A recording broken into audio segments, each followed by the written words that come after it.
Mlembe. Na mimi nimefurahi sana kupata nafasi ya kuongea na nyinyi. Tujadiliane mambo 2-3 ya mkoa wetu wa Magharibi na jua hayo ya Jamhuri ya Kenya, kwa sababu ni mzuri watu kunena. Mimi mwenyewe niko na historia mrefu sana na watu ya Magharibi.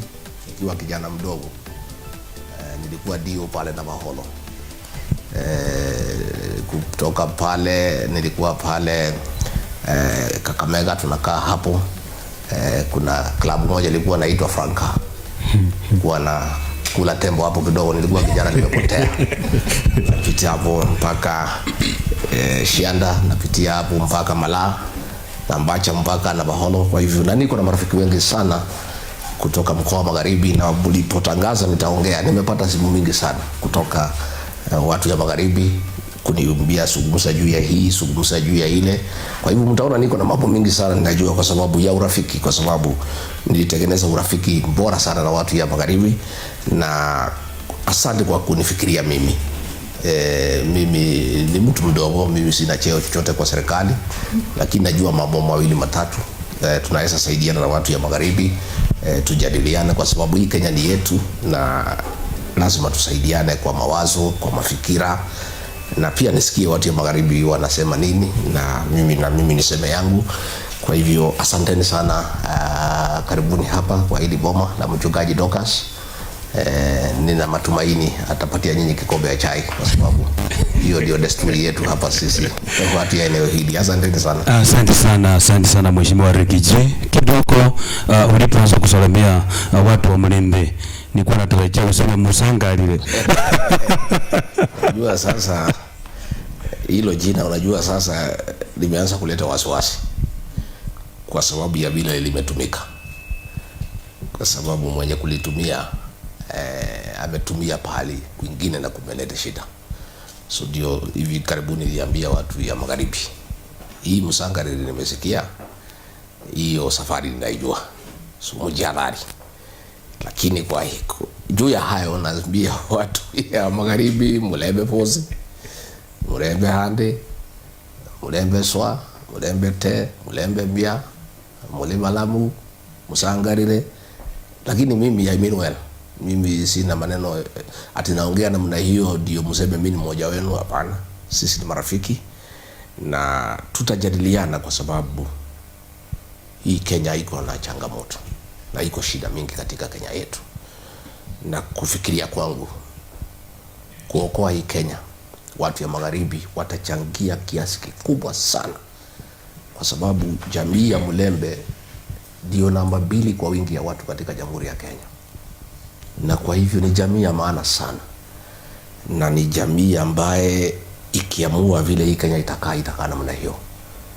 Na ile siku jamii ya Mlembe imeamua Kenya ikae sawa sawa, wakati ya Mwai Kibaki ilikaa sawa sawa. Kwa hivyo ni mzuri tujadiliane na watu ya Magharibi na tukue wazi na tuongee open bila kujifichania, kwa sababu pahali Kenya imefika ni kwa sababu ya utapeli na uongo na watu kujifichania na kukosa kuongea ukweli.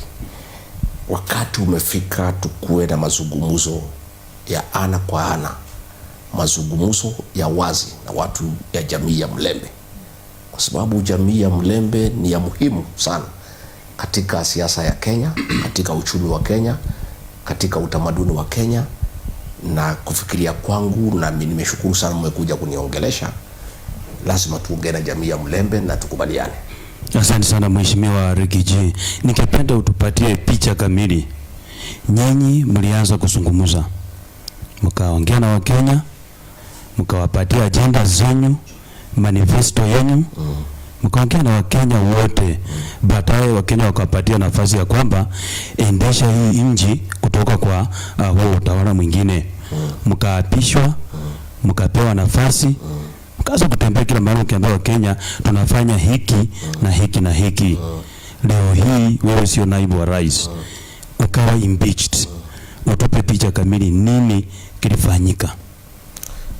Asante sana ndugu yangu kutoka Sule FM. Ni kweli tulizunguka Kenya na Rais William Ruto tukitafuta kura, na tukaahidi mambo mingi sana. ile ya bottom up economic transformation agenda, pesa mfukoni na mambo mingi kama haya. Na tulipofika pale kwa serikali mwaka ya kwanza, nikakuwa mimi na matumaini ya kwamba tulikuta kama uchumi haiko sawa, na nikakuwa na matumaini ya kwamba tukiendelea mbele uchumi ukirudi kwa ile barabara tunataka, yale yote tuliambia Wakenya tutafanya. Lakini tulipofika kwa serikali, bosi yangu nikaona kama ameanza kubadilisha ile mwendo tulikubaliana, hasa hii mambo ya kuweka watu pesa kwa mfukoni.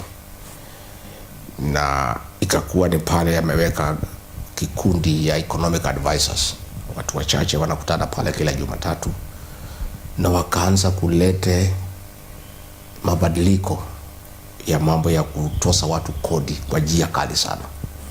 Na mimi nikaanza kuwa na wasiwasi, kwa sababu tulikuwa tumeahidi Wakenya ya kwamba tutawatia pesa mfukoni. Sasa zile mabadiliko ililetwa ya kutoza watu kodi, ikakuwa ni zile pesa kidogo wananchi wa Kenya walikuwa nazo tumeanza kutoa, na Wakenya wakaanza kulalamika. Na mimi kwa sababu ni mtu ya kusikiza ground, na mimi nachukuanga nafasi kuongea na Wakenya, kwa sababu Wakenya ndio matajiri wetu, ndio walituajiri kazi, na unajua lazima kila mtu asikize tajiri yake. Mimi nikaanza kumwambia rais, nikizunguka Kenya, nikiongea na marafiki, nikiongea na watu ya kawaida, hatuendi vile tuliahidi watu, na watu wameanza kulalamika. Ni mzuri tujaribu kurekebisha.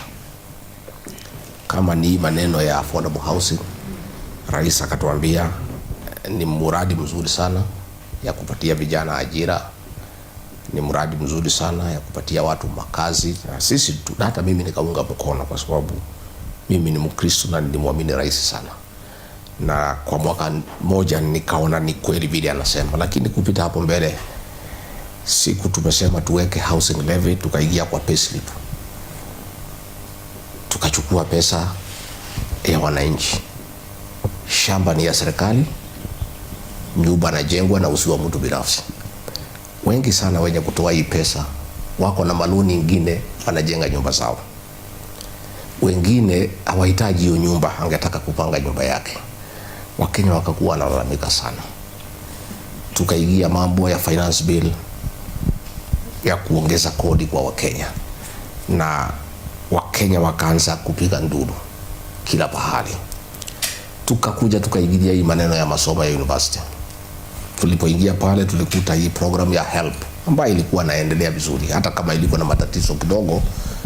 Rais akasema tubadilishe. Mimi mwenyewe nikaenda nikamwambia, nimesikiza wazazi, nimesikiza watoto wa university wanalalamika, wanasema hii program mpya tunalete haifai, inawaumiza na hawaoni kama iko sawa. Rais akasema hapana, kama tumeamua kitu kama serikali lazima tuendelee. Ndio ilifika pale kukakuwa na shida mingi sana, kwa sababu mimi nasikiza Wakenya, na nikienda pale kwa baraza la mawaziri peke yangu ndio ningeweza kuzungumza, kwa sababu wale wengine wote ni wafanyikazi wa rais, na wakiwa wafanyikazi ya rais hakuna mtu yote anaweza kuzungumza pale. Na rais anakuwa mkali sana, akiamua kitu ameamua na hataki kuelezwa. Ikakuwa ni mimi nimekuwa kama ni mtu sasa ya upinzani ndani ya serikali, kwa sababu mimi peke yangu ndio naongea, mpaka ikaanza kuonekana kama ninatatiza shughuli za serikali. Lakini ilikuwa mimi nimekuwa pale nikiwa voice ya wananchi, kwa sababu mimi ni mtu ya kuchaguliwa. Mimi na rais tulichaguliwa pamoja, kwa hivyo mimi lazima ningesema yale wananchi wanasema. Tukafika pale pia tukakuwa na mambo mingi sana tulikuwa tumekubaliana kuhusu maeneo hii na ile. Na ndio ulisikia juzi rais akiwa huko Western ananiingilia sana kusema ati mimi ndiye mtu ya shares. Hiyo ilikuwa tu ni njia ya kujaribu kuniharibia uhusiano yangu na watu ya magharibi. Mambo hiyo ya shares tulikuwa tumekubaliana na yeye tukiunda serikali, na tukasikizana. Sisi watu ya Mlima Kenya tukipata serikali tutakupatia kura hizi, tukampatia 3.5 million votes, tutapata hii na hii na hii na hii. Hiyo nilikuwa nafuatilia, na hiyo inamkasirisha nikisema tulikubaliana hii, timiza. tulikubaliana hii barabara zitajengwa, tufanye. Tulikubaliana hii tufanye. Hata pale kwenu kulikuwa maagano, na niko na hiyo agreement hapa, ikifika wakati nitamsomea vile watu ya Western tulikuwa tumekubaliana. Na ndio unaona hiyo maneno ya shares inamkera, hataki iongelewe kwa sababu hajatimiza ile maneno ambaye ilikubalikana.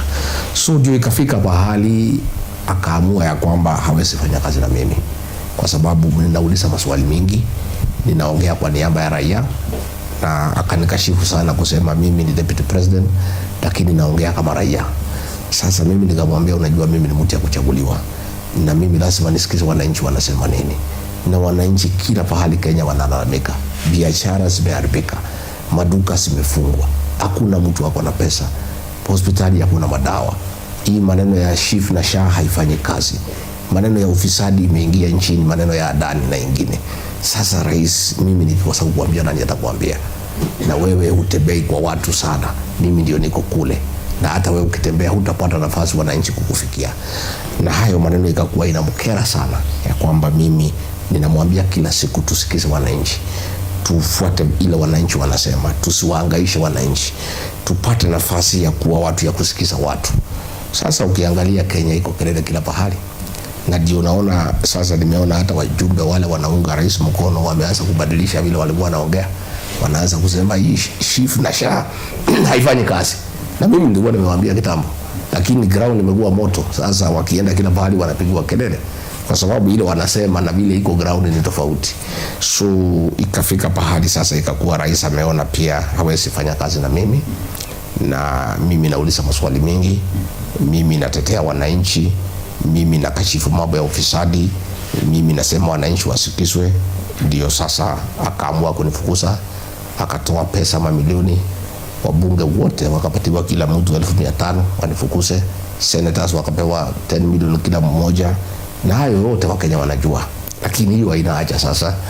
Ile kitu ya maana sasa ni kuangalia mbele, kwa sababu hatuwezi lalamika ile ambayo ilifanyika. Maji ikimwagika hayasoleki, na sisi hatuna na haja na hiyo sasa. Mheshimiwa aliyekuwa naibu wa rais, tukiwa tu pale pale 10 million 500 million, hiyo pesa ilikuwa mingi sana. Si hiyo ni kuharibu uchumi ama ilikuwaje? Hii ni kuharibu uchumi kwa sababu hii ni mali ya umma, na hiyo ndio shida tuko nayo katika Jamhuri ya Kenya. Pesa ambaye ingesaidia wananchi kununua madawa, pesa ambaye ingesaidia kwa hii maneno ya capitation, pesa ambaye ingesaidia kuunganishia watu stima, imechukuliwa. Kasi yake ni siasa.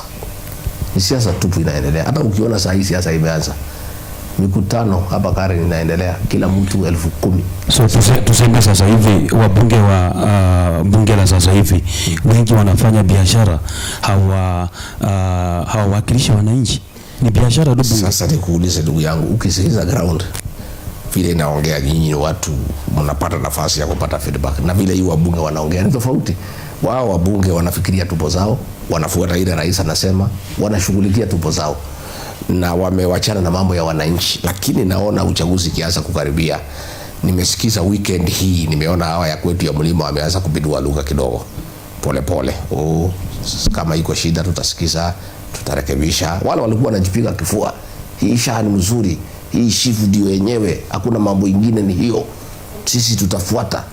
Sasa wameanza kupindua lugha. Na unajua hii wabunge pia ni watu ya kuchekesha wananchi sana, kwa sababu siku finance bill ilikuwa 2024, rais aliposema ni mzuri, wote walikuwa wanasema ni mzuri. Siku rais amesema kumekuwa na shida ya agency, amesema tuachane na hii finance bill, wanampigia makofi, wanasema ni kweli, tumekubali. Mambo ya Adani hao wabunge walikuwa wanatetea, nasema ni kitu ya maana sana. Sema hii Adani ni mzuri, itatengeneza airport yetu, itatengeneza mambo ya Ketrako. Hii maneno ya Adani hakuna ufisadi, ni nyeupe kama pamba, hii ni kitu mzuri. Siku rais amesukumwa na Amerika, kwa sababu sikupenda kwake. Amerika alitoa taarifa nasema hii Adani hapana sawa sawa. Sasa rais amepiga kona, ameenda pale bunge, amesema hii Adani tuachane naye. Wale wabunge wale. So ni biashara wanafanya bungeni. Wanasema igwe, wanaambia rais igwe, kwa sababu ati amefanya mzuri kuondoa Adani. Ni watu ambaye mafikira yao saa hii wamebebwa na rais.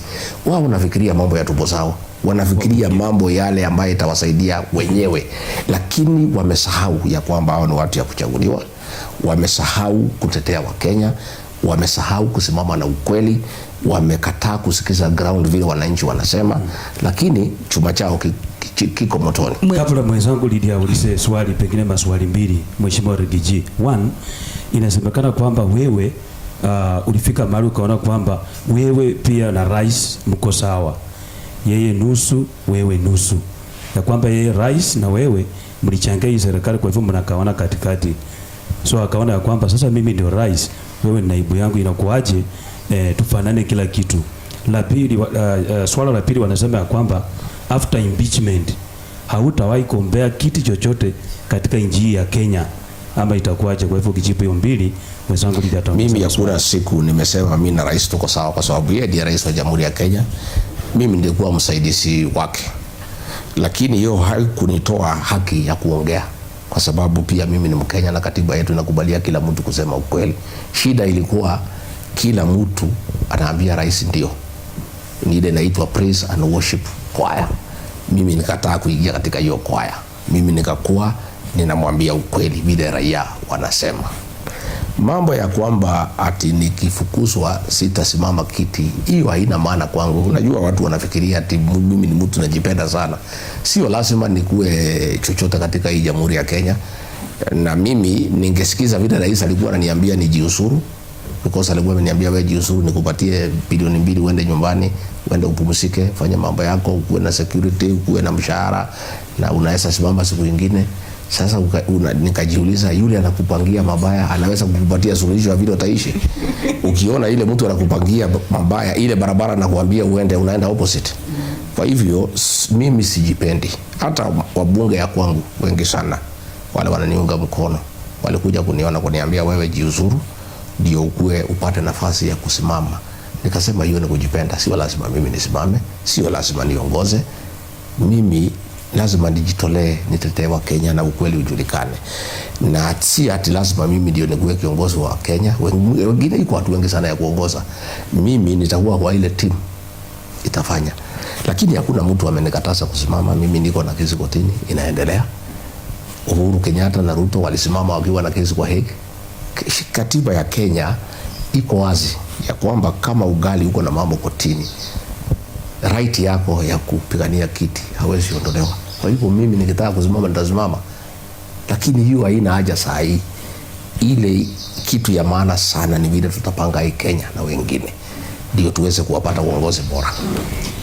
Mheshimiwa Rigiji, kwa hivyo wakati tunangojea kesi yako isikizwe kwenye koti, Mheshimiwa Rigiji ni nani? Official opposition ama we sasa ni kingmaker tu wakati tunangojea kesi yako ya koti? Mimi ni raia ya kawaida. Mimi niliambiwa na rais nirudi wa Munyoro, niko wa Munyoro. Na hiyo wa Munyoro pahali walinituma nikaenda, nikati. Sasa naona kila mtu anazungumzia hiyo wa Munyoro. Mimi ni mwananchi wa kawaida, mimi ni Mkenya. Lakini pia ni kiongozi na niko na wafuasi wengi sana ambaye wananiamini, wananitegemea, na ninaendelea kutafuta mbinu na njia vile hii Kenya itakaa mzuri, na nitachangia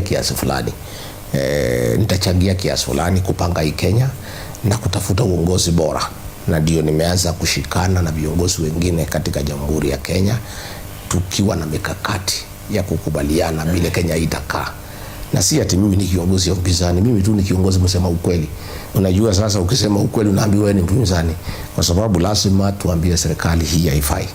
Hii maneno ya kuteka watoto nyara na kuwaua ni mambo hatuwezi kubali. Na hiyo maneno nilipinga nikiwa naibu wa rais. Ukikumbuka tariki 26 nilienda Mombasa nikatoa taarifa nikiwa naibu wa rais. Nikasema hii maneno ya kuteka watoto nyara na kuwaua ni makosa na sikubaliane naye, na inatakana ikomeshwe. Na niliongea nikiwa deputy president. Si ati ninaongea saa hii. Hiyo maneno nilianza zamani. Na ningetaka kuchukua nafasi hii niambie rais, ni makosa sana wewe kama rais uko na mikakati ya kutafuta amani katika DRC Congo, na kwako nyumbani serikali yako nateka watoto nyara na kuwaua. Sasa hiyo inakuwa wewe uongei ukweli. Itakuwaje kwako nyumbani serikali yako nateka watoto nyara na kuwaua? alafu wewe unajifanya unapenda amani, ati unaenda DRC Congo kuunganisha watu ya Congo ati kuwe na amani, watu wasiuane. Hiyo maneno si ya ukweli, na hiyo maneno tutaendelea kupinga kwa sababu ni makosa. Hao watoto wetu hakuna makosa wamefanya. Hao tu ni kusema, anasema Kenya haiendi vizuri, uchumi umezoroteka, na wanauliza maswali, na ni haki yao kwa sababu iko katika katiba ya Kenya. Kwa hivyo ni makosa kubwa sana serikali ambayo imechaguliwa kuteka watoto nyara na kuwaua. Na ndio umeona huyu waziri wetu Justin Muturi, mtoto yake alitekwa nyara, mimi nikiwa naibu wa rais, na akazungushwa na hao wakuu ya security wakimdanganya, mpaka akaenda akamconfront rais kumuuliza kwa nini mtoto yangu ametekwa nyara, na ni rais alipiga simu, huyo mtoto akaachiliwa. Kwa hivyo rais akitaka hii utekaji nyara ishe, itaisha, kwa sababu yeye ni simu moja tu alipiga, kwa sababu anajua ni nani alipigia, which means he knows ni nani anafanya hii kuteka nyara. Kwa hivyo niseme sisi tutaendelea kutetea haki ya Wakenya, tutaendelea kusimama na Wakenya, kwa sababu ni muhimu kuwe na viongozi ambaye ni shupavu, ambaye hawana uoga ya kutetea Wakenya. Mheshimiwa Rigathi, mambo haya ambayo unayazungumza sasa hivi, labda Mkenya anaweza jiuliza, mbona wakati ulikuwa kwa serikali huzungumza mambo kama haya? Unangojea ukishatolewa ndio unaanza kuongea. Je, utaaminika vipi na Wakenya? Nimekuambia tariki 26 mwezi wa 6 mwaka uliopita, nikiwa naibu wa rais katika nyumba yangu Mombasa, nilikashifu utekaji nyara na uwaji ya watoto nikiwa naibu wa rais. Siongei sahi, nilianza kuongea mapema. Mambo ya finance bill nikiwa naibu wa rais, niliambia wabunge wasikize ground, kwa sababu ground inakataa. Mimi hakuna kitu naongea hata moja sikuwa naongea. Mengi nilikuwa namwambia rais tukiwa na sisi wawili, lakini ikafika pahali nikaanza kuzungumza hadharani. Kwa hivyo mimi niko na record, nilizungumza nikiwa kwa ofisi, na ndio nikapata shida sana na rais, akaamua kunitoa kwa sababu nilikuwa naongea nikiwa ndani ya serikali, kwa sababu kuna mambo ilikuwa nafanyika mimi siwezi kubali. Ikawaje Mheshimiwa Rigiji, wakati wa protest za Gen Z, wakati ulikuwa Mombasa, ikawaje ukaongea baada ya rais kuongea? Si ile rais aliongea ilikuwa tofauti na vile iko sasa. Mimi ni mtu ya kusema ukweli. Kumaanisha amkuwa mnaelewana na rais, yeye anasema alikuwa tuelewani. Alikuwa tuelewani kwa sababu so kamua nini nia yangu. Mimi nilikuwa nimemwambia hiyo maneno ya kuteka watoto nyara, maneno ya kuua watu, mimi sipendi na sikubaliane naye, kwa sababu mimi ni Mkristo, na mimi mambo ya kumwaga damu sikubaliane naye, na nilikuwa nimemwambia rais. So siku ametoa taarifa kusema hii watoto ni criminals, wanataka kubidua serikali, hiyo maneno ilikuwa ni ya uongo. So mimi nikaita press conference baada ya rais kuzungumza, nikasema hapana, hawa ni watoto wetu, lazima tuwasikize, na iko shida Kenya kwa sababu rais hajui ukweli, kwa sababu kama angekuwa anajua ukweli hatungefika pahali tuko. Kwa hivyo mimi niko on record ya kwamba sisungumuzi baada ya kutoka kwa serikali, nilisungumuza nikiwa ndani ya serikali kukataa hayo maneno ambaye ni kinyume na matakwa ya Wakenya. Mpenzi msikilizaji, kumbuka matangazo hayo inapata moja kwa moja kupitia stesheni zinazovuma katika eneo la magharibi mwa Kenya, Mulembe FM, Zulu FM, Vuka FM na vile vile mitandao yetu ya kijamii. Tunazungumza na Rigathi Gachagua aliyekuwa naibu wa rais. Tuingie Mulembe Nation. Wewe mwenyewe umesema hapa hivi kwamba Mulembe Nation sisi tuko namba 2 katika taifa hili la Kenya. Labda katika harakati zenu za kuunda miungano ya kisiasa, agenda yenu na Mulembe Nation ipi? Kwa sababu eneo la Mlima Kenya umekuwa rais karibu mara 3, Rift Valley mara 2. Je, wakati umefika Mulembe Nation kuchukua uongozi wa taifa? Inawezekana. Mulembe Nation inaweza kupata nafasi ya kuchukua ufalme wa Kenya, lakini itategemea vile Mulembe itajipanga, kwa sababu hii urais wa Kenya huwezi chukua tu namna hivyo. Lazima Mulembe Nation mkubaliane, muungane, muongee sauti moja, kwa sababu hapo mbeleni mnapiganga kura karibu mara 3. Kura yenu haisaidii Mulembe Nation kwa sababu mnagawa. Wengine wanapatia Raila Odinga, wengine wanapatia Musalia, wengine wanapeana huko. Inakuwa haina maana. Nyinyi mko katika kura karibu milioni 5. Namba 2 ndani ya Kenya. Lakini ukiangalia vile serikali imepangwa, hamuko hata namba 5. Ile mpangilio ya serikali haifuatani na wingi wenu na kura zenu. Na ndio mimi nilikuwa natetea nyinyi. Wabunge wenu wakadanganywa, wakanipiga ati mimi ni mkabila. Kiongea hii mambo ya shares, mimi nilikuwa natetea watu yangu kwa sababu kuna yale tulikuwa tumesikizana na rais ameanza kuruka. Lakini mimi nilikuwa nakuwa mkali sana. Nikapata mawaziri karibu 8, ma-PS karibu 15. Wetangula na Musalia waliandika mkataba na rais na iko hapa ya kwamba mtapata 30% ya serikali. Hamjapata. 30% ilikuwa nini Mheshimiwa Rigiji? Pengine tueleze 30% ilikuwa nini? Hiyo mkataba kwa watu wa Western. Hiyo mkataba iko hapa. Na hii mkataba ilikuwa nasema mtapata kiti ya Prime Cabinet Secretary na ya Speaker, na mkapata. Ilikuwa imesema mtapata 30% ya viti za mabaraza la mawaziri. 30% ya 22 ingekuwa ni ngapi? Karibu 6, around 6, 7. Sasa mko na ngapi? 2. Alafu sasa mimi nikisema rais afuata ile share powering agreement, wajumbe wenu ya wananipiga ati mimi ni mkabila. Lakini wewe ulikuwa naibu rais, mbona huku influence? Sasa mimi nilikuwa nasema sasa kuinfluence mwenye kuteua si rais, lakini mimi nilikuwa nasema mimi nasema tufuatilie ile tulikubaliana. Nakumbuka Mheshimiwa Rigiji ukiwa Bungoma, ukiwa Kakamega, baada ya Mheshimiwa Wetangula kuongea, ukasimama ukasema 30% yenyu tulimaliza, mlitaka Prime Cabinet ndio huyu, Speaker ndio huyu, ma-PSS wengi na watu wengi. Sasa unajua usiulize ingine. Mimi nilikuwa nachanua nyinyi. Sasa nachanua nyinyi. Sasa unajua mimi ni mtu mzuri. Mimi nachanua nyinyi kwa sababu ile mlipata ni ile ya Musalia na Wetangula. Hii ingine bado. Sasa katika hii agreement mlikuwa mpate barabara zote zile zilikuwa zimeanzishwa sikamilike. Today as we speak nilikuwa naangalia kidogo. Nilikuwa nachukua nafasi na angalia kidogo. Na nikiangalia tulikuwa tumeahidi ya kwamba zile barabara zote ambaye zilifanyika zilikuwa zinaendelea zitakamilika. Today tukiongelea barabara ya Rurambi na Vaholo Musikoma mpaka Ibokolo mpaka Musikoma imekwama. Barabara kutoka Ibokolo, Indagalasia, Shianda, Malaa imekwama. Pale Vihiga tuko na barabara ya hapo kwa Musalia nyumbani, Mago, Mululu, Vokoli. Ilianzishwa wakati ya bado.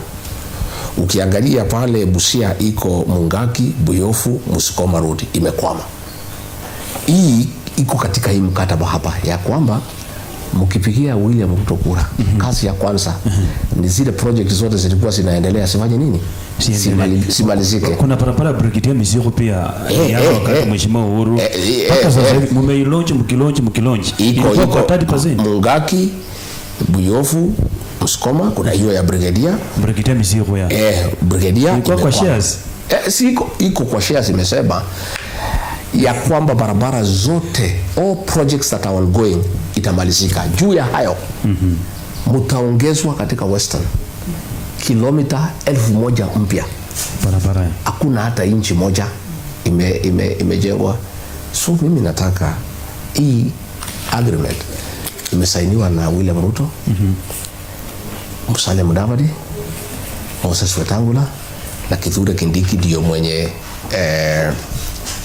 mwenye kuweka ile naitwa witness. Na pia iko Simon Gikuru. Sasa ukipata Musalia muulize hii agreement, hii kidole ni yako, nitapatia hii kopi. Muulize hii kidole ni yako. Hii maneno hii mliahidiwa. Ile mliandika ukafukuza holding itimizwe. Ningetaka uulize Moses Wetangula hiyo swali because alikuwa pale bunge akisema mimi ni mkabila, mimi nagawa Kenya na ulisa share. Lakini hii sasa hii ni kitu yenu, mimi nilikuwa nasaidia nyinyi. Na ndio unaona rais amekuja pale juzi ananikemea kwa sababu hataki hiyo debate ya shares. because ikizungumziwa hajatimiza yale ambaye mlikubaliana. Ilikuwa imekubalika kwa hii agreement ya kwamba Nzoia, Mumias sitarekebishwa, sitaundwa. Pale Nzoia ilikuwa imekubalika ya kwamba kutawekwa mtambo mpya, new milling plant within 100 days. Iko katika hii mkataba 100 days kwa shares ya kwamba kutawekwa mtambo mpya katika pale Nzoia. As we speak hapo na rais karibu nafikiri 8 months ago akaahidi ya kwamba ile madeni ya wafanyikazi na wakulima italipwa. As we speak today imefika shilingi bilioni 1 haijalipwa. Mimi nikitetea hiyo maneno ya shareholding ni kwa sababu ni mambo tulikuwa tumekubaliana na rais. Na kwanza nyinyi mlikuwa na bahati kwa sababu ya Western ilikuwa kwa maandiko, yangu ilikuwa ni ya mdomo. Ndio nilikuwa na mashida mingi sana. Hiyo yako ya mdomo. Ya mdomo. No, nilipata kiasi na ndio tulikuwa tunakosana kila siku kwa sababu mimi na insist ile tulikubaliana. Mimi nilikupatia kwa tumekubaliana 50% niblete. Tukapatia 47. Tukaangana hii na hii na hii na hii na hii. Barabara zetu za Mau utumalizie bado. Tukaangana mambo ya kahawa utupatie pesa bado. Hii mimi nauliza kila siku. Anasema wewe ndio kwa maandika mahali. Tulikuwa tumekubaliana kwa karatasi. Ya Western iko hii kazi ya Western ndio rahisi kabisa. Hii kazi ya Western kama ungekuwa na kiongozi ambaye si muoga, ambaye anapenda watu yake, ambaye ako tayari kutetea watu yake. Hii agreement hii. Na ndio ningetaka watu ya Western. Kwa sababu nimeona rais amekwama pale. Sasa nyinyi mchukue hii agreement. Mchanue watu wenu. Mtapatia hii agreement muende msome, muongee kwa hii bus station. Ndio rais akija anataka kura ya 2027. Tumepatiwa na Rigiji ambaye imewekwa kidole na Musalia, imewekwa kidole na Wetangula. Kwanza timiza hiyo. Tujengee rami mpya kilomita 1000 kwa sababu iko katika mkataba ambaye imewekwa kidole. Ulisema ile project yote ya zamani utatumalizia. Maliza. Unasikia? Ulisema ya kwamba utatupatia viti 30% katika baraza la mawaziri. Haujatupatia, tupatie. Unaona? Sasa mkichanuka na mimi ndio nilikuwa nachanua nyinyi. In fact watu ya Mlembe mimi sasa ningepinga namna gani? Mimi kwanza nilikuwa najificha kwa hii yenu. Unajua yenu kwanza imeandikwa. Ukasema tumemalizana hii, kumbe unajificha. Ndio waamuke because hata Wetangula na Musalia walijua ile ilipatikana kwa hii mkataba ni yao peke yao. Na ndio nasikia huko wanasema kama Musalia amekula, kila mtu amefanya nini? Amekula. Which is wrong. Ya Musalia na Wetangula ilipatikana. Na ya wananchi wa Mlembe itapatikana siku gani? Lakini mkiwa Nzoia, Mheshimiwa Rigiji mkiwa Nzoia, mbunge wa Bumula Jack Wanami Wamboka alipata nafasi akasimama akasema kuhusu Nzoia tawe. Kufanya nini tawe? Kila kitu tawe. Wewe ukasimama ukasema wewe unakuja hapa una mambo ya tawe. Leta solution ya Nzoia. Hiyo pia ulikuwa unamchanua. Solution ni sasa unajua nyinyi watu ya Western. Kama kuna mtu rafiki wenu mtakuja kufurahia kwa siasa yenu ni mimi. Mimi nilikuwa nawaambia nyinyi hakuna haja kuja kuzungumza hapa mambo mingi. Chukueni hii mkataba. Musalia, Wetangula na wabunge ya Western mwende kwa rais. Mwambie rais mkataba ndio hii. Hii ni ile maneno ambayo tulikubaliana. Hujatimiza, timiza hii. Na hiyo ndio watu ya Western sasa mtafanya. Kwa sababu naona rais amekwama pale, anataka kupangana na nyinyi. Kwa sababu pale kwetu mlima umeteleza. Amehamia hii mlima ya kwenu ya Elgon. Nyinyi mwambie rais hakuna shida. Kabla tupangane mbele. Kuna yale ulikuwa umeahidi na umeweka kidole na hujatimiza. Hii kilomita 1100 tujengee. Hizi barabara zote zilikuwa tujengee. Kulikuwa mambo ya maji ilikuwa pale naendelea. Maji ya Bugoma ya Kakamega ikakwama. Mambo ya dhahabu gold, mambo ya granite. Mambo yenu ni mingi. Hata hasa hizi university zenu. University ya Masida Murire mlipatiwa na Mwai Kibaki. Kibabi, Alupe na Kaimosi mkapatiwa na Uhuru Kenyatta. Hizo university ndio njia ya kuendeleza Western Kenya, lakini iwekwe pesa ya kutosha. Ndio ipanue uchumi wenu katika Western. Kwa sababu university ikiwekwa pesa ya kutosha inapanua uchumi ya area hiyo. watu wanajenga manyumba ya kukodisha, watu wanapata kazi, kila kitu naendelea. Hao viongozi wenu mwambie hawa, kuliko kuja kulaunch transformer, ile kitu ya maana inaweza saidia watu ya Western ni kuweka pesa katika hizi university 4 ya kutosha, ndio iweze kupanua uchumi ya watu ya magharibi. Kwa hivyo mimi nikiona wabunge wenu pale na Musalia pale na Wetangula pale, wakipenda kazi yao ni rahisi sana kwa sababu mkataba huko. Lakini mimi naona wengine ni waoga, wengine wametosheka na ile wamepata yao, hawashughuliki na ile ambaye inahusu wale wengine. So mimi nilikuwa mambo ya shares natetea nyinyi, na ilikuwa ni aibu sana ya kwamba wajumbe ya Western walinifukuza ati mimi naongea mambo ya shares. Yeti nyinyi iko shares yenu hapa, iko kwa mkataba na imeandikwa shareholding. Nitapatia nyinyi mtasoma. Imeandikwa shareholding, sio mimi nimeandika. Mimi hata sija sign, mwenye kusign ni rais mwenyewe na Musalia na Wetangula, na ndio mimi nilikuwa natetea nyinyi. Mheshimiwa Rigiji, ulikuwa naibu wa rais na ulikuwa na nguvu na uwezo wa kutetea watu wa Western Kenya wakati wa mkataba uliwekwa chini. Lakini mtu wa Western atashangaa kwa nini sasa uongee sahi wakati ulikuwa na uwezo wa kutetea mtu wa Western Kenya.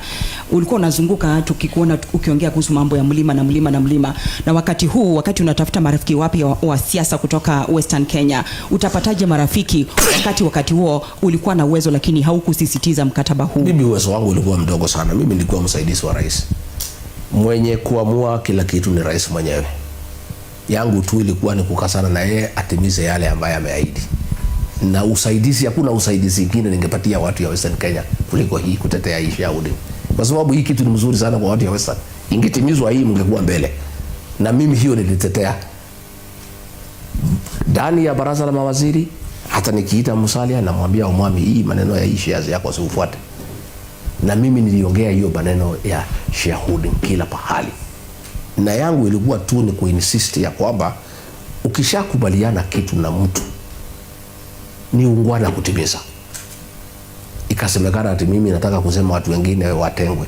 Sasa watu ya Western na 30% wangetengwa namna gani? Hii ndio kitu ingewasaidia, na hawajachelewa, wangali wako na nafasi, imebaki miaka 2. Hawa viongozi wenu Musalia, Wetangula wakiinsist yale makubaliano iliwekwa kidole na rais itimizwe, hiyo 1000 kilometers ya bitumen ya rami ita change the whole face of Western Kenya completely, na itapanua biashara. Hii maneno ya Nzoia na Mumias, hiyo Nzoia ikiwekwa mtabo mpya, it will change mambo ya huko. Hii maneno ya maji ile ingetoka Mlima Elgon iende mpaka Busia itabadilisha huko. So mimi nasema ya kwamba mungali mko na nafasi, mkifuatilia hii agreement mtasaidika na mtapanuka. Lakini mkiwa sasa mtaabiwa mambo mpya na yale ambaye ilikubalianwa bado, hata nyinyi mtakuwa si watu werefu sana ati mkubali ahadi mpya ati baada ya 2027 na zile ambaye iko kwa mkataba, si ati ni ya kuambiwa iko hapa na imewekwa kidole. Hii ndio ya maana sana na ndio mtafuatilia, na mkifuatilia hii, na kwa sababu viongozi wanu wamenyamaza, ningetaka nyinyi sasa mkiwa watu ambaye mko na umaarufu kwa kunena na Waluya, hii agreement kila asubuhi msomee watu waelewe, ndio wasukume Musalia na Weta kufuatilia na kukaza rais atimize hii maneno. Na rais mwenyewe mumwambie akija, kabla hujatuambia mambo mpya, kuna yale ambayo tulikuwa tumekubaliana. Viongozi wetu walisign na wewe na iko hapa. Rigiji ametupatia na iko hapa. Unless mseme hii signature bana yenu. Kama ni yenu, kwanza kabla mtuambie mambo mpya na kutuahidi mambo ambayo itakuja, mtimize yale ambayo tulikuwa tumekubaliana. Mheshimiwa Rigiji, katika serikali ambayo uliondoka hii, wewe ulipewa nafasi ya kuhakikisha kwamba unaangazia masuala ya mabadiliko katika masuala ya majani chai na vile vile masuala ya kahawa. Na rais amekuwa katika eneo la magharibi mwa Kenya akileta bonus ya shilingi milioni 150. Mbona mnauliza maswali mengi ili hali bonus upewa watu wa majani na vile vile watu wa kahawa? Mimi sijauliza hiyo swali, ungeuliza ile mimi nimeuliza. Bonus ile mzuri ya 150 million imeletwa pale Mumias, lakini ni kidogo. Siku Kibaki alikuja na bilioni 2. Siku Uhuru alikuja na milioni 500. Tena uwezi pea watu ya Mumias uache wale ya Nzoia. Ile viongozi wanasema hii watoto wote ni wa boma moja ya Mlembe, tusibague. Ile imepatikana kidogo ya Mumias ni sawa, na haijafikia kila mtu. 23 milioni peke yake saa hii ndio imefika, ingine bado inagojewa. Tunasema hiyo 150 ni kidogo, because hata ukipiga hesabu ya ile wakulima wako pale Mumias ni wengi sana. So na tunasema wale ya Nzoia pia ni watoto wa Mlembe. So tunasema uwezi angalia watoto ya boma hii uache ya ile boma. So mimi nasema bonus ni sawa. Mimi sijasema ati ni makosa.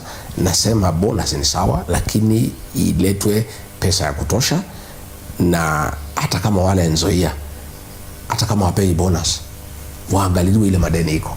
Hasa wafanyikazi wale pale Nzoia wanaumia sana. Watoto wao wamekuwa nyumbani. Tuangalie, tukue na utu. Tuangalie hao wakulima wa miwa ya Nzoia. Kwa sababu ni ahadi ambaye rais alitoa, na mimi nilikuwa pale, tulikuwa na yeye, na akasema hiyo ataangazia. Mheshimiwa Rigiji, labda kwa mikutano yako na leaders wa Western Kenya, Weta, Musalia Mudavadi, wakati ulikuwa unawasisitizia kuhusu mkataba huu, labda ni sababu zipi ambazo walikuwa wanakupa kwa mkataba huu kutoidhinishwa?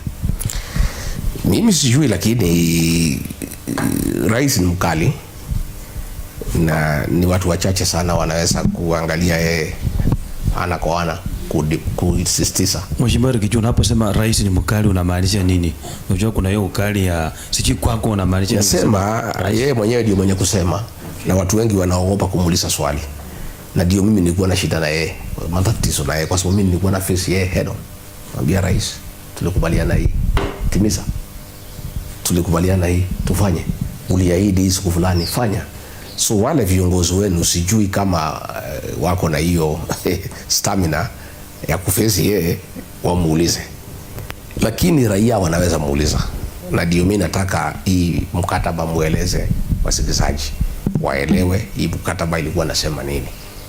Ndio kama hivi viongozi wako na hofu, kama wanaogopa kuuliza rais, wananchi wenyewe wanaweza uliza, kwa sababu wananchi hawagopangi. Kwa sababu ni muhimu itimizwe. Na pia msiambiwe vitu mpya. Tutimize ile ambaye kwanza iko kwa hii mkataba. Ikitimizwa hiyo, then mnaweza pewa ahadi mpya, alafu naweza kuamini. Mheshimiwa Rigiji, kuna Gen Z wanaongea sasa, wanasema watu wanauziwa uoga. Labda kulingana na wewe, kwa sababu umefanya kazi na Mheshimiwa Rais kwa miaka kama 2, labda inaweza kuwa ni kuuzia watu uoga, ndio kwamba zile ahadi mlikuwa mnapatia watu wa Kenya watasema ni ahadi za uongo? Hiyo Gen Z wanauziwa uoga kwa sababu wale wametekwa nyara, wale wameachiliwa, wanasema wameteswa sana na kukemewa na kuuziwa uoga wasiongee tena. Na nafikiri ni jambo la kusitikika sana ya kwamba nchi ya demokrasia inaweza tisha watoto na kuwakataza watu kuzungumza uhuru. Na unajua hii watoto wanazungumza kwa sababu rais aliua upinzani. Unajua nature abhors vacuum. Kama hakuna mtu ya kutetea watu watajitokeza, na ndio watoto walijitokeza. Kwa hivyo tungetaka kumuuliza rais na serikali ikubali kutolewa makosa na kuambiwa pahali mambo ambaye haiendi vizuri. Na hiyo ni part of democracy ya watu kukosoa serikali na kusema pahali mambo haitembei sawa sawa ndio irekebishwe. Lakini mambo ya kuteka watoto nyara na kuwaua, hiyo si suluhisho. Na uwezi huwa kila mtu, na the more hii inaendelea ndio watu nakasirika zaidi. Umeona sasa mpaka watu machiefs wametekwa nyara huko pale ya Mandera. Ni jambo la kusitikisha sana, kwa sababu hawa sasa ni watu ya security ya kuteka nyara machiefs. Na ningetaka kukachifu hicho kitendo. Ni makosa kubwa sana ya kuteka machifu nyara. Lakini ni sisi kama serikali tume-encourage, because hii kitu imekuwa ikiendelea. Ukiuliza Inspector General of Police anasema ajui ni nani. Ukiuliza DCI anasema ajui. Rais mwenyewe ni juzi tu amekubali ya kwamba utekaji nyara ipo. Alikuwa anasema hakuna. Sasa ni hiyo kacha tumeeneza. Juzi kuna kiongozi wa Uganda ametekwa nyara, kuna kiongozi wa Tanzania ametekwa nyara. Sasa hata hii magaidi Al-Shabaab wamekuwa encouraged ya kwamba hii nchi ya utekaji nyara. Mpaka sasa wanaenda kuteka machifu nyara one day before rais aende huko Mandera. Unajua ni message wanatuma kusema sisi we can do anything. Rais anaenda Mandera. The previous day wanateka machifu nyara wakienda kwa mkutano ya rais. Sasa ni kumaanisha ya kwamba hii Kenya imekuwa ni nchi ya utekaji nyara, imekuwa kama ni official government policy, mpaka kila mtu anafanya vile anataka. Ni jambo la kuzunisha sana. Mheshimiwa Rigiji, maswala mbili. Ya kwanza, wewe ni kiongozi wa Gen Z. Tusikia ukisema nasikia wanasema hii na hii. Vuka hapa. Wewe ni kiongozi wa Gen Z. Unajua. Alafu la pili, nataka kuunganisha yote mbili. Kuna political formations zimeanza, realignment zimeanza. Juzi tukakuona TAPK na Mheshimiwa Eugene Wamalwa, Mheshimiwa Kalonzo Musyoka, na ikasemekana kwamba Mheshimiwa Senator Onyonga anawakilisha Mheshimiwa Matiang'i. Alafu wewe mwenyewe ukasema si lazima ukue wewe. Mlienda harusi na magari ya wenyewe, mkafika kwa mto, wakawawacha, hao wakaenda. Ukasema sisi tunatafuta gari letu. Sijui ndio chama Jomame Rigiji ama chama ya nani utalonji siku gani, kwa sababu tunaona mambo yanaendelea. Wewe mwenyewe ukasema sio lazima wewe. Anaweza kuwa Mheshimiwa Eugene Wamalwa ama Mheshimiwa Kalonzo Musyoka. Na ukasema wewe hauna haraka na mambo mengine. Uwe na gari lakini logbook. Hata ukipaki na logbook, sikari itakuwa inatembea. Lakini nataka kuanzia hapo kwa jinsi. Kumbuka rais amesema hata muungane namna gani, hamuizani na yeye. Kwanza mambo ya Gen Z. Hii shida ya Gen Z ilipotokea, kwa sababu rais alikuwa anataka kunitoa na alikuwa ameanza kunipika, aliita watu yake akasema ati mimi ndio nilikuwa naongoza Gen Z. Ananiwekelea tu kwa sababu alikuwa anaulizwa kwa nini unapiga Rigiji. Na kwa sababu hana sababu na hawezi eleza kila kitu, anashikana na watu yake kusema ati mimi ndio niliongoza Gen Z, mimi ndio nilitoa pesa ya Gen Z. Mimi si kuongoza Gen Z na si kutoa pesa, lakini hao ni watoto wazuri. Kama wangenikubali niwe mkubwa wao ningefurahi sana. Ningekuwa na umaarufu kubwa sana, kwa sababu Gen Z ndio wataamua hii Kenya nani ataongoza. Ile force iko na Gen Z ni kali sana. Na ninaendelea kusihi hawa Gen Z, msifanye kazi tu kwa mtandao. Mjiandikishe, mchukue vitambulisho na mchukue kura. Kwa sababu uongozi wa Kenya utaamuliwa kwa debe. Na hapo kwa debe ndio maneno yataishia. Na Gen Z wakichukua kura wataamua, na ndio wataamua ni nani ataongoza Kenya. Kwa hivyo mimi sikuhusika na hiyo maneno, lakini naunga mkono yale ambayo wanafanya, na niko na hawa na ni watoto wazuri na ni wazalendo wa Kenya, kwa sababu hawaogopi na wanasema ile ambaye lazima isemwe. Ya pili, mambo ya political formation. Ni kweli nilikuwa pale kwa DAP, kwa sababu hakuna mtu anaweza unda serikali peke yake. Na tuko na mazungumzo na Mheshimiwa Eugene wa DAP, tuko na mazungumzo na Mheshimiwa Kalonzo Musyoka, tuko na mazungumzo na Fred Matiang'i, na tutaendelea kuzungumza kwa sababu Wakenya wanataka tutafute mbinu ya vile tutaunda serikali. Na mimi nilisema sisi ni watu tumezoea kuunga watu mkono na tumezoea kuungwa mkono, na nikasema tuliunga Rais William Ruto mkono na kula zake ni chache za kwao, na tukamuunga mkono na kafaulu. Saa hii anasema sisi ni wa kabila baada ya kufaulu, na siku ile tulikuwa tunamsaidia hapo anasema sisi ni wa kabila. Mimi nikasema nikiwa pale, wacha kila mtu aunganishe kwake alafu tuketi. Na sio lazima ikuwe ni mimi, sio lazima Kalonzo aseme ni yeye, sio lazima Amado aseme ni yeye, sio lazima Matiang'i aseme ni yeye. Tutaketi chini kama tu. Wacha kila mtu aunganishe kwake. Tukishaunganisha huko mbele 2026 huko Disemba, tuketi tuseme hapa kwa mesa tumeweka kula milioni 15. Ni formation gani tunaweza kutengeneza kuokoa Kenya ndio Kenya ipate uongozi bora? Ni nani atabeba bendera? Na ndio mimi nikasema sisi watu ya mlima tuko na record nzuri sana ya kusaidia watu. Tumesaidia William Ruto, tukisaidia Eugene Wamalwa hakuna makosa, rais asikasirike. Tukisaidia Matiang'i hakuna makosa, tukisaidia Kalonzo hakuna makosa, wakiamua kutusaidia hakuna makosa. Kwa hivyo kuona kwangu ni kwamba kwanza, hata kabla hatujaamua ni nani ambaye atabeba bendera ya kuokoa Kenya wakati ukifika, kwanza ni kuunganisha watu wetu, na hasa jamii ya Mlembe. Mtakuwa na msemo kubwa sana katika serikali ambayo inakuja, lakini hiyo msemo itakuwa na maana kama mumeungana na mumekuja kwa mesa direct, msipitie kwa mtu ya tatu. Unajua sasa hatuelewi nyinyi. Nyinyi ndio the second largest community in Kenya. Mbona mnapita kwa mzee Raila kuja kwa mesa ya Kenya? Kwani msimkuja direct? Kura zenu hata ni mingi kuliko zake pale Nyanza. Nakumbuka last time mheshimiwa aliyekuwa makamu wa rais marehemu Amarwa Kichana alikuja yeye akaongea na mheshimiwa Kibaki wawili wakaunda serikali. Ni hiyo njia unasema mheshimiwa Eugene na wewe mmechukua hiyo njia? Si nasema hiyo alikuja direct na ikafaulu. Hii maneno ya direct hapo ndio maneno iko. Hakuna haja wewe uko na watu milioni 5 unaenda kupitia kwa mtu mwingine ndio ufike kwa mesa, si ukuja direct. Sasa nyinyi watu ya Mlembe, so hii meza iko wapi? Mimi nataka ni shida ni nyinyi, kwa sababu mnagawa, wengine naenda huko, wengine naenda huko. Nyinyi muungane kama jamii. Na sisi zamani tulikuwa tunatumika vibaya kugawanywa, hata nyinyi mnagawanywa, na mkigawanywa mtakuwa watu ya kutumika kila siku, mtakuwa watumwa. Sisi pale 1992 Moi alitugawanya na ujanja tu, watu wengine wakaenda kwa Kibaki, wengine wakaenda kwa Matiba, tukapoteza. Unasikia? Siku tulierevuka kutoka tu bado toka kwa serikali, kwa sababu sisi tunapigaga kura moja, kikapu moja, Wameru, Waembu na Wakikuyu.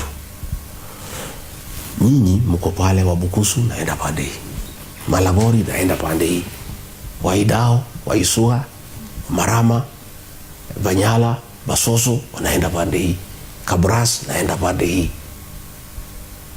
Hapo ndio shida yenu iko kama jamii, na lazima mketi chini mjipange nyinyi wenyewe bila kupangwa na mtu mwingine, na msiongee na mtu saa hii mpaka mjipange kwanza. Muunganishe Western yote, muongee sauti moja.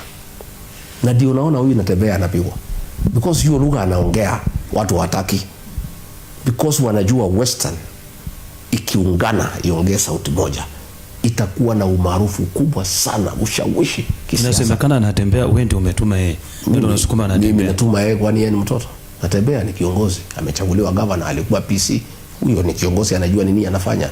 Ile mimi Natembeya ile kitu nafanana ni kuongea lugha moja, mtu aunganisha watu yao. Mimi rais alinipiga kwa sababu ya kuunganisha watu wetu. Alitaka hatukawanye, agawanye watu ya East na watu ya West, watu ya Murang'a, nikamkataza na nikakataa na nikaunganisha watu wetu, na watu wetu wameshikana kama simiti, kwa sababu rais akitukawanya tutakuwa watumwa wake, na atatukalia sana, na atatuchenga na atatuumiza vile tunaumia saa hii akitutenganisha. Lakini tukiungana tuko na nguvu sana watu ya Mlima, kwa sababu tuko na kura yetu milioni karibu 7. Tutaketi na kusema hapana, tunataka namna hii, nataka namna hii. Huyu Natembeya anapigwa kwa sababu anaongea lugha ile ambayo inafaa kusema watu ya Mlembe tuungane, kabla hata hatujaongea na wengine, kwanza tuungane. Na ndio wanataka kumtoa, mpaka kulikuwa na njama ya kumtoa governor pale Trans Nzoia. Na unajua sasa wale wa Bukusu na wale wa mtu wa Mlembe wako pale, wajue Natembeya akitolewa, deputy governor ni mtu ya jamii ya rais, ndio atakuja kuwe governor hapo. So wale watu ya Mlembe wako pale, hata wale wa Kikuyu wako pale assembly, niliwaongelesha, nikamwambia nyinyi msije watu kutumika vibaya, mnakuja kufukuza Natembeya. Natembeya akitoka nani anakalia hiyo kiti? Na Natembeya makosa yake ni kuchanua Waluya, kuambia nyinyi sisi ni wengi kama jamii, tuungane kwanza. Kwa hivyo mimi message yangu kwa Mlembe Nation, hii maneno ya kusema nyinyi ni Bukusu, nyinyi ni Malagori, nyinyi ni Waidao, nyinyi ni Waisuga, nyinyi ni Basoso, nyinyi ni Marama, nyinyi ni Wakisa, hiyo maneno muachane naye. Muungane nyinyi nyote kama Mlembe. Mkishafikisha kula milioni 5, tafute Rigiji tuketi na Kalonzo na Matiang'i na wengine, tuseme sasa tuko hapa, hizi ndizo kura zetu, tupangane, tupangane namna gani? Sasa nyinyi mnapita ati Raila apange nyinyi. Sasa Saa hii anapanga maneno yake ya EU. Nyinyi mko hapo? Hamko hapo? Juzi amepewa mawaziri. Ile kiti ya finance wakati ya Azimio ilikuwa ya Oparanya. Saa ile amepata nafasi, hajapatia Oparanya hiyo kiti ya finance, amepatia Abadi. Kama mngekuja kwa meza direct, mngepata kiti yenu. Sasa Oparanya amepata kupitia kwa Raila. Unaona? Sasa nyinyi tafadhali, nataka niongeleshe nyinyi kama mzee. Mimi nimeona mambo mingi. Siri ya hii Kenya kwa wale wote wanatafuta uongozi ni kuungana na kuongea sauti moja. Mkikubali kugawanywa, watu wengine wako kwa Musalia, wengine wako kwa Wetangula, wengine wako kwa Atwoli, wengine wako kwa Raila, wengine wako wapi, mtapotea. Na unajua tulipokuwa pale kwa hii agreement, huyu kijana anaitwa Cleophas Malala alifukuzwa pia, na alifukuzwa kwa sababu ya hii agreement. Alikuwa pia anatetea hii Malala. Huyo ni mwanaume, ni kijana lakini ni mwanaume. Kama kuna kiongozi katika Western, mimi niliona nikiwa kwa serikali, ambaye anajitolea kupigania Mlembe Nation na kusema watu waungane na wapate haki yao, ni Cleophas Malala. Na ni kijana yako na future, na ningetaka angaliwe vizuri na watu ya Western. Huyu Eugene Wamalwa, nikimusikiza anaongea kama ndugu yake kijana Wamalwa, na ni kiongozi ambaye ako na maono, na nikimusikiza vizuri vile anapangia jamii ya Mlembe, akipata nafasi mtafaulu.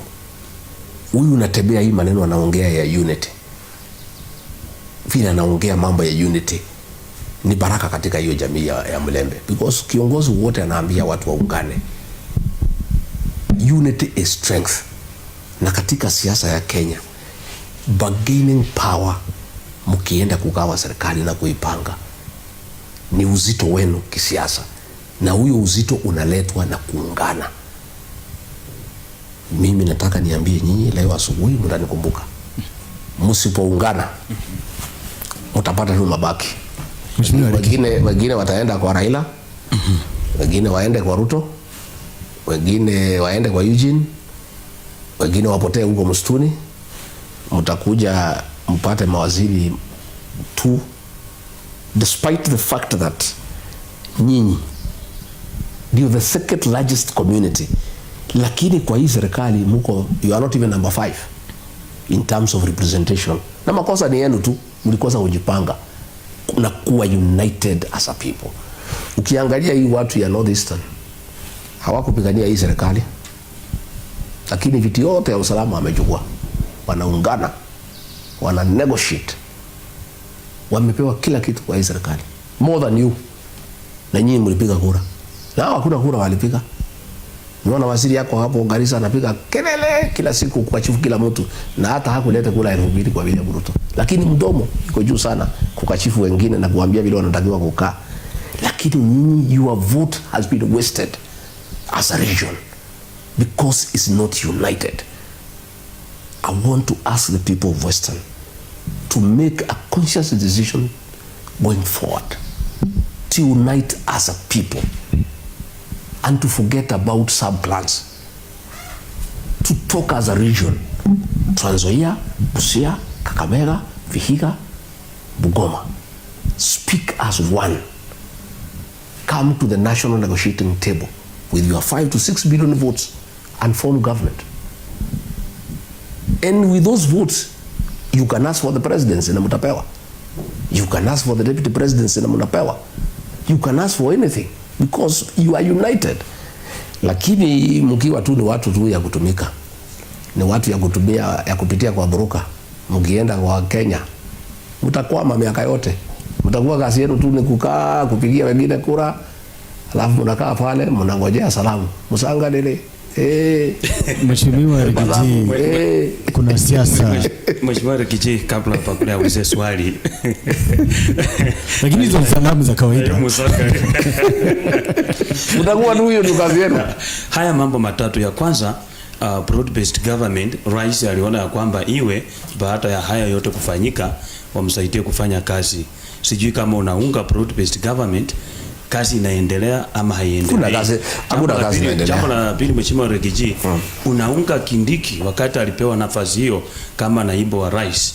Jambo la tatu, inasemekana ya kwamba waheshimiwa wabunge wote ambao wanapinga serikali, kwa mfano Bungoma, Mheshimiwa Wamboka na Mheshimiwa Majimbo Kalasiko wa Kapchai wa Fort Kenya, wakati aliangusha finance bill, inasemekana ya kwamba wewe unawafadhili, wewe ndio unawasukuma ya kwamba tufanye hiki na hiki, wewe unasimama na wao kupinga serikali.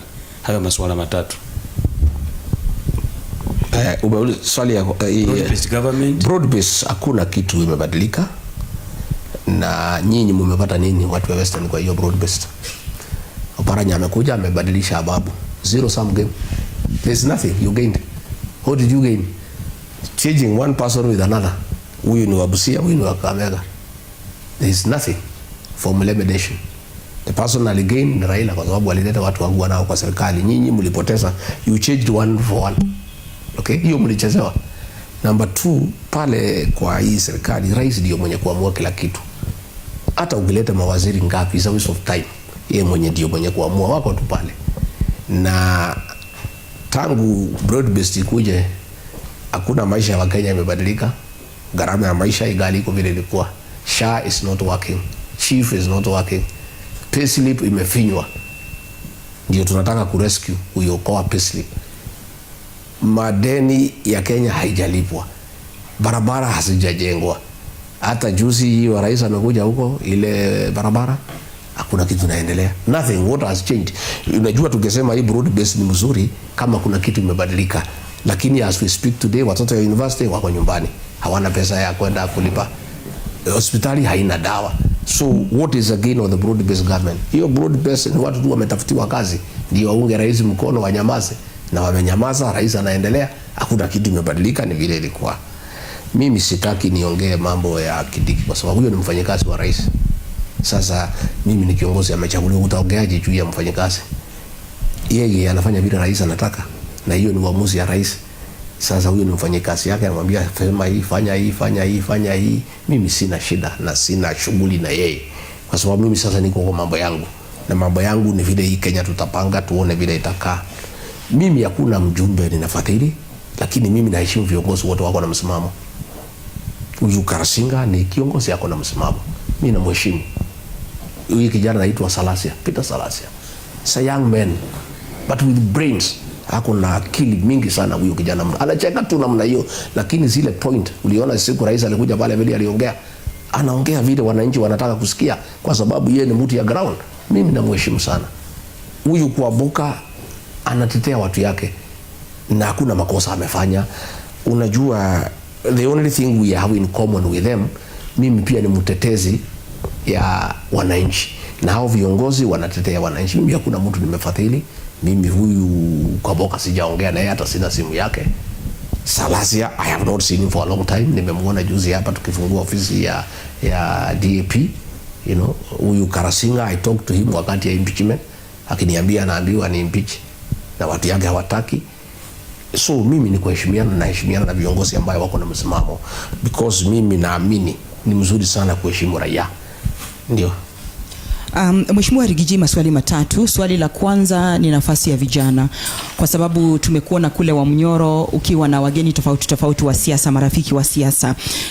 Labda kuna vijana katika huo mrengo ambao utakuwa unazungumza na Wakenya hivi karibuni. Swali la pili, kuna taxes, ushuru ambao unafinya Mkenya wa chini. Labda kama mtakuwa na nafasi ya kuendesha serikali, je, ni ushuru upi huu ambao mtaondolea Mkenya wa chini? Swali la tatu, what are your chances of winning, Your Excellency? Nilisikia vijana watahusishwa sana. Kwanza ile gari mimi naunda na watu wengine ambao tutaelewana.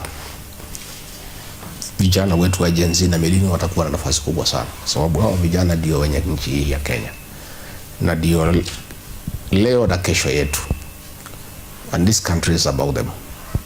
Now vijana, they have come of age. If you look at Gen Z's and their contribution kwa mambo ya Kenya, they have come of age, and we are very clear in our mind ya kwamba they will be part and parcel of our democratic process and you'll be on the decision making table. Na hivi karibuni tutakuwa tukisema vile tutahusisha vijana. Pale wa Munyoro nimekaa chini sana na vijana wengi sana. Hata wengine walitoka mpaka huko Homa Bay, wengine walitoka Siaya. Na hao vijana they are very intelligent, na they are very patriotic and they mean well for this country.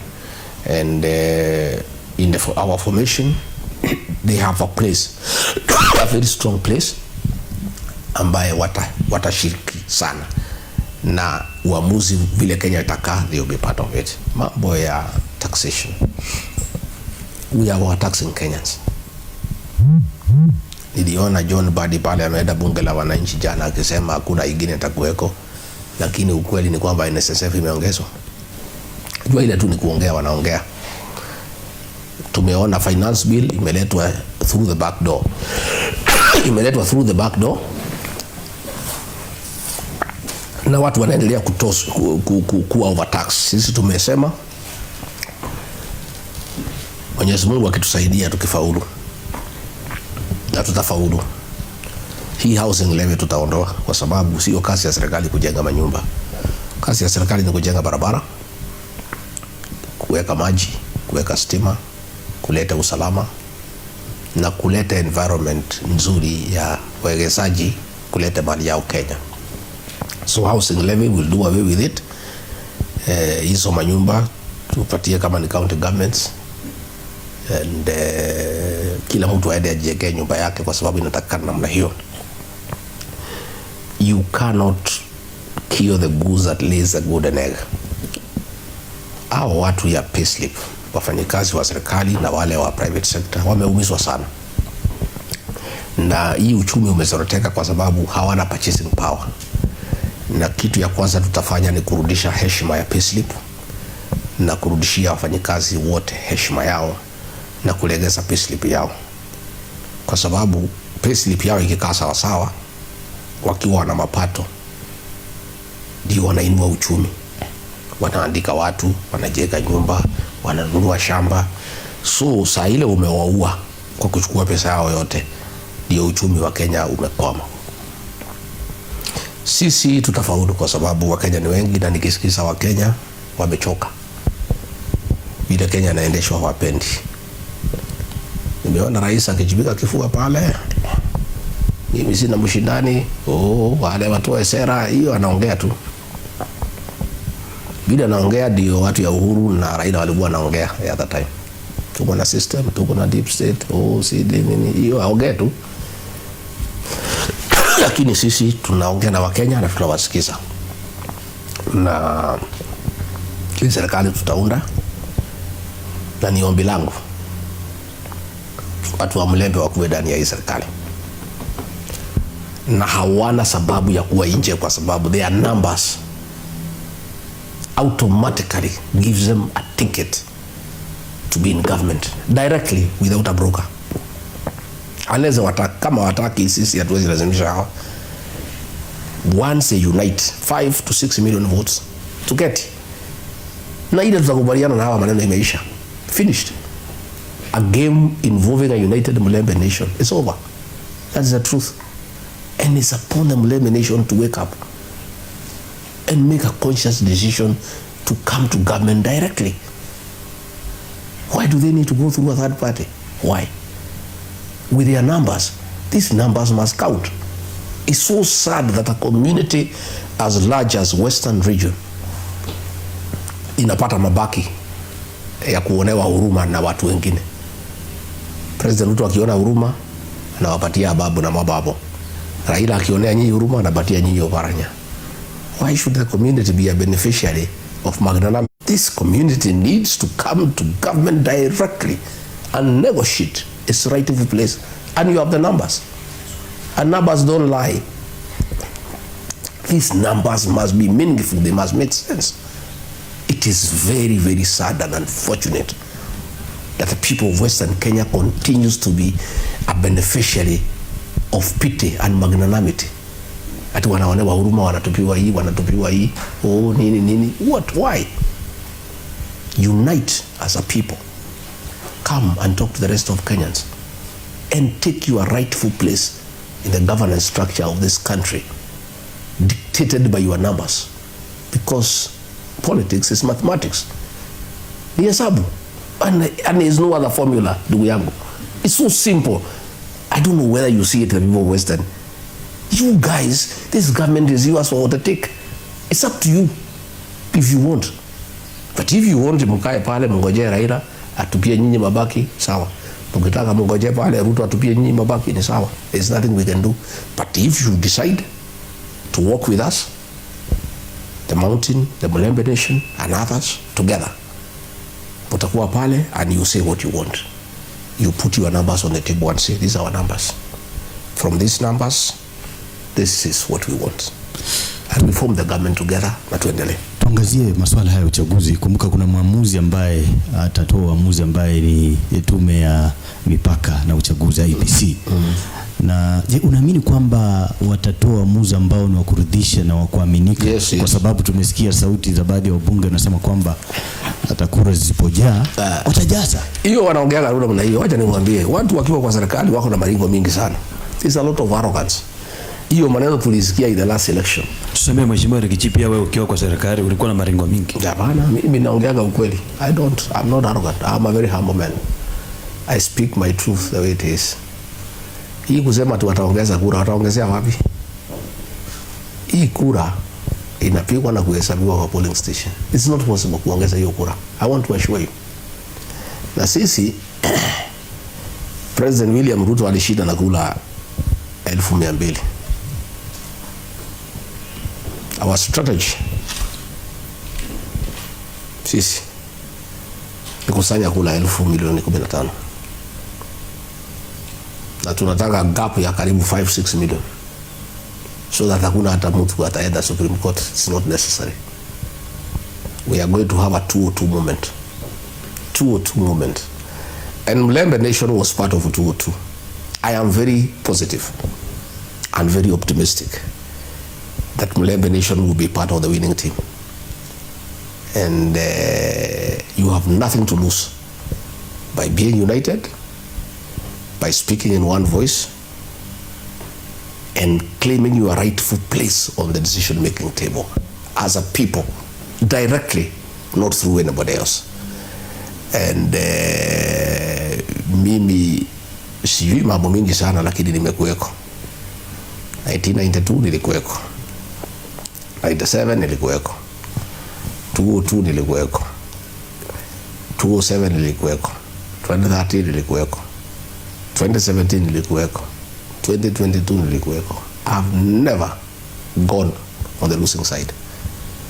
Mungu amenisaidia, niko na kipawa cha kupima siasa ya Kenya and to align myself with the Kenyans and the winning team. The team Rigathi Gachagua will be na watu yake ya Mlima, as it has happened in the last 5 elections. That will be the winning team. It is my prayer and desire that Mulembe Nation joins us in the winning team. And the Mulembe Nation joining us in the winning team makes the whole thing very easy. Extremely easy. Especially if they agree to come as one, united, as a block. And the Mulembe people will be very happy for a long time.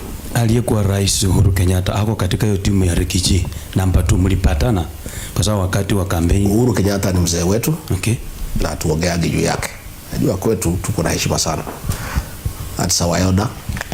So third president. We don't discuss him because it's not right. Ours ni kumpenda na kumutakia retirement nzuri.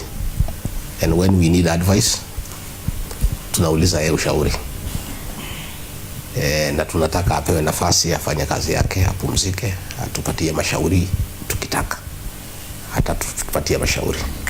Wakati wa Mheshimiwa Rigiji ulisema ya kwamba mlipata serikali kama haina kitu chochote, ndio mkaweka njia ya kutafuta ushuru hapa na pale ili tupate pesa ya kujenga nchi yetu. Inakuacha ufisadi inakuwa mingi. Sasa hiyo ndio swali. Ndio hiyo iniletea mimi matatizo, kwa sababu mambo ya ufisadi nilikataa.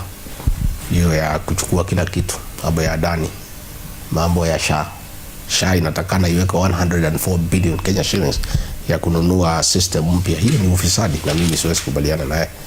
Ndio mimi nasema kuna mambo ambayo siwezi kubali. Mheshimiwa Rigiji, mlipochukua serikali mlisema kwamba fedha zilikuwa zimeibiwa, mambo yalikuwa yamesambaratika, lakini baadaye pale mbele tukaona mikakati ya kufufua uchumi, ikiwemo kupeana mbolea kwa wakulima, ikiwemo kuelezea kwamba hali ni sawa. Kulingana na statistics ambazo zimeweza kutolewa katika siku za hivi karibuni, inasemekana kwamba inflation iliweza kurudi chini kutoka 6.9 hadi 3%. Hiyo ni 50% down. Then kuna baadhi ya wengine wanasema kwamba kile ambacho rais wa sasa amefanya imeshinda hata ile Kibaki alifanya. Huoni kwamba mambo inazidi kuwa mazuri hapa mbeleni? Kusema ukweli, ukitaka kujua kama uchumi unaendelea mzuri, hapana fuata hizo statistics ya inflation na economic growth. Uliza tu wananchi. Njia ya kupima uchumi ni uliza wananchi. Wakati ya Rais Mwai Kibaki, wananchi wote walisema uchumi iko sawa. The best indicator ya uchumi ni raia, cost of living and purchasing power. Saa hii uliza mwananchi wote kama uchumi iko sawa au hapana. Nyinyi mnauliza maswali. That is the answer. Number 2, ni kukosea Rais Mwai Kibaki heshima kujaribu kulinganisha yeye na utawala wa William Ruto. Mwai Kibaki alijenga nchi hii, akajenga uchumi wa nchi hii, kila mtu akakuwa na pesa. Alipeana masomo ya bure within 3 months alipochukua ushukani, na ndio imetufikisha pale tumefikisha kwa masomo yetu. Akafungua university yote.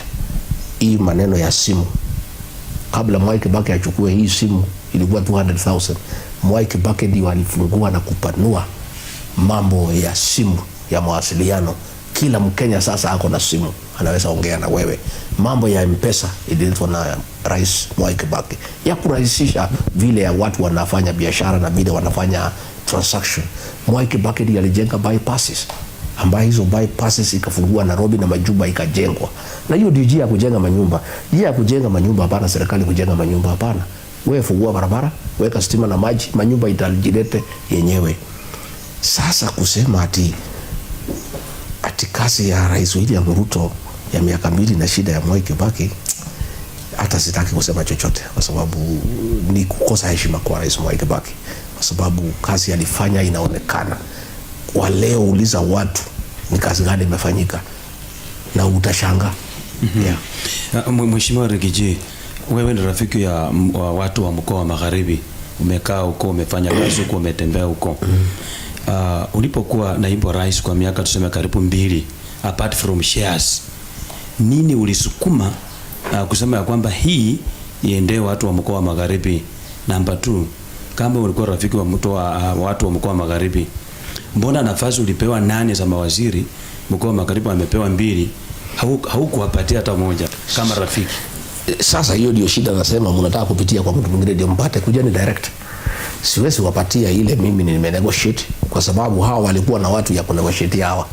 Sasa mimi ningechukua ile nimenegotiate watu yangu na wapatia namna gani, na iko watu wao na iko kwanza yao nimeandikwa. Hiyo siwezi. Number 2, mimi niliunga mkono mambo ya deni ya sukari almost 118 billion, na ilikuja kwa kamati yangu ya baraza la mawaziri, na hiyo ilikuwa isaidie watu ya Western. Na mambo pia ya majani chai, najua tuko na majani chai pale pande ya Vihiga, na mambo pia ya kahawa, tuko na kahawa pale Bungoma. Kuna marekebisho ulifanya kubwa sana ambayo imesaidia kiasi fulani, na hiyo ni njia moja nilikuwa nasaidia Mkenya wote, lakini watu ya Magharibi pia pale wakapata kufaidika. Lakini sikupata nafasi ya kutosha, sababu miaka 2 ni kidogo sana. Uongozi wangu ulikatwa kabla sijaendelea sana. Another day tukipata nafasi tutakuwa na nafasi ya kusaidia na watu ya Magharibi, na hasa kama tutapata nafasi ya kuunda serikali pamoja, tukiwa tumetembea pamoja kutoka day 1. Vijana kabla hajauliza, vijana wa Gen Z wanauliza, Mheshimiwa Rigiji, ni vijana tu wa mlima ambao utazunguka na wao wakikuja wa Munyoro, ama hata vijana wa Western wanaweza? Hata Western watakuja. Unajua hata mimi nilikuwa nimeongea na watu yangu nitoe mwelekeo ya kisiasa tariki 31 Januari. Ikakuwa ngumu kwa sababu watu wale wanataka kuja kuniona kuchangia ni wengi sana, kukiweko watu ya Western. hivi karibuni kuna delegation inakuja kutoka Western watakuja ndio tuongee na niwasikize na pia nipate maoni yao.